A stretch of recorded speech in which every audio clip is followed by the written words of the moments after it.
సంతోషం పొందే తల్లి.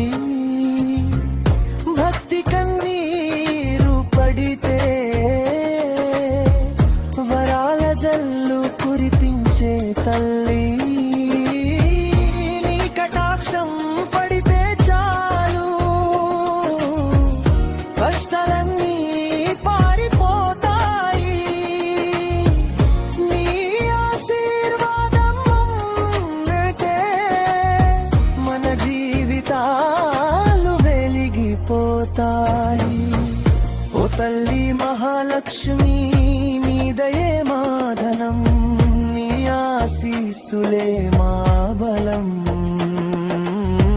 నీ పేరే మా జీవనం, నీ నామం పలికితే చీకటంతా తొలగిపోతుంది.